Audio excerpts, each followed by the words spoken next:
가지급금, 세금으로 끝날 겁니까? 구조로 정리할 겁니까?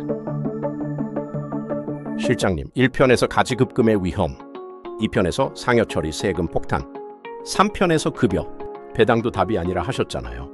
그럼 도대체 어떻게 정리하라는 겁니까? 대표님, 세금으로 정리하는 건 정리가 아닙니다.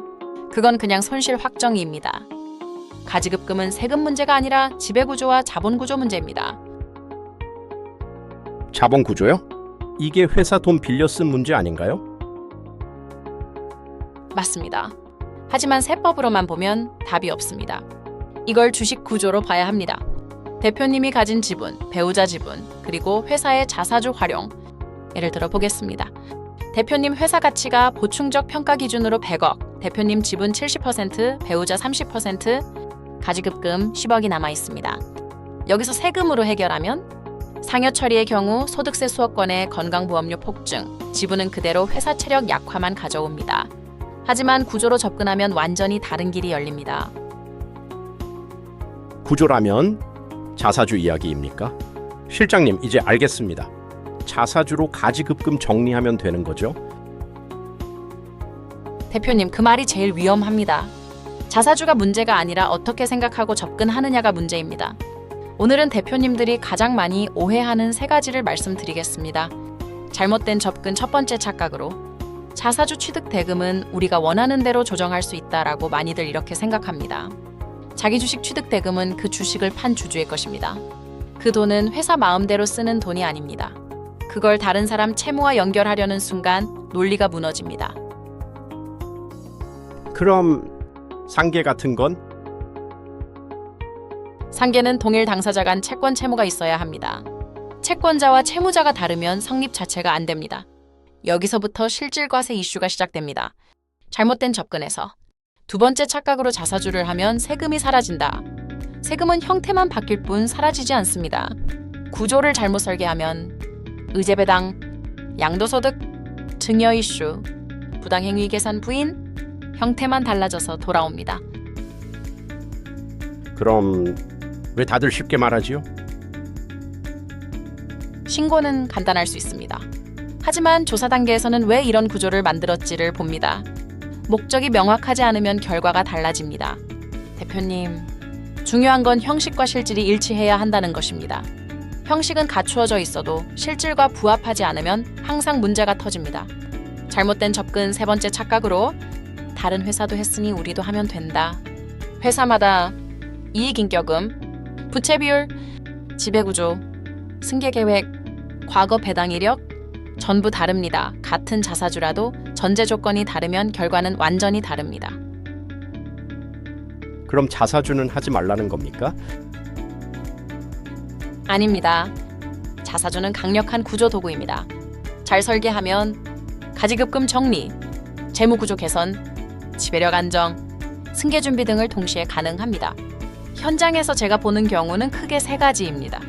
첫째로 제대로 설계된 경우, 둘째로 세무신고 중심으로 처리한 경우, 셋째로 그냥 따라한 경우, 겉으로는 다 자사주 취득입니다. 하지만 결과는 전혀 다릅니다. 예를 들어 회사 이익인격음이 부족한데 무리하게 자사주를 취득하면 재무제표가 약해집니다. 은행 신용 등급이 떨어지고 추후 자금 조달이 어려워집니다. 세금은 줄였는데 회사가 약해진 겁니다.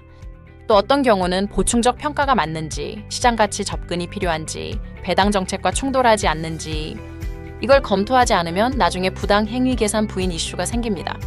방법은 합법이었지만 설계가 없었던 겁니다. 그럼 다들 틀리게 쓰고 있다는 겁니까? 아닙니다. 틀렸다기보다는 목적 없이 사용했다가 맞습니다. 자사주는 가지급금을 없애기 위한 도구가 아니라 지배구조를 재설계하는 수단입니다. 대표님, 이 질문에 먼저 답해야 합니다. 5년 후 회사는 누구 지배입니까? 배우자 지분은 계속 유지합니까? 자녀 승계 계획은요? 외부 투자 가능성은요? 이걸 정리하지 않고 자사주부터 하면 가지급금은 없어질 수 있어도 전략은 사라집니다. 그럼 세무서에게 자사주로 하면 된다더라 이렇게 말하면 안 되는 거네요. 세무사는 신고 전문가입니다.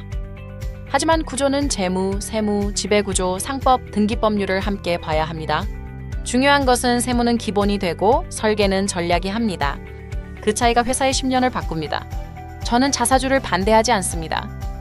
오히려 잘 설계하면 가지급금 소멸, 대표 지배력 강화, 재무구조 개선, 향후 M&A 유리, 이 모든 것이 동시에 가능합니다. 문제는 얼마나 정교하게 설계되었느냐입니다.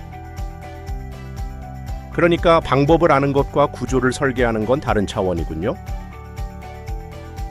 네, 대표님. 방법은 누구나 알 수 있지만 그런 식으로 접근하면 큰 오산입니다. 그 속에 많은 미세 부분이 숨겨져 있습니다. 중요한 건 대표님이 가지급금 정리 목적을 두고 하는 게 아니라 회사 재무구조 개선을 목적으로 접근하는 것이 정당성을 확보할 수 있는 것이고 세무적으로도 부인당하지 않게 되는 것입니다. 반드시 목적 출발선부터 달라야 합니다. 대표님의 가지급금, 세금으로 없앨 수도 있고 구조로 정리할 수도 있습니다. 하지만 흉내낸 구조는 위험합니다. 회사는 실험장이 아닙니다. 자사주는 도구입니다. 도구를 쓰는 사람이 전략가인지 흉내내는 사람인지에 따라 회사의 미래가 갈립니다. 다음 편에서는 그럼 어떻게 설계해야 안전한가를 이야기하겠습니다.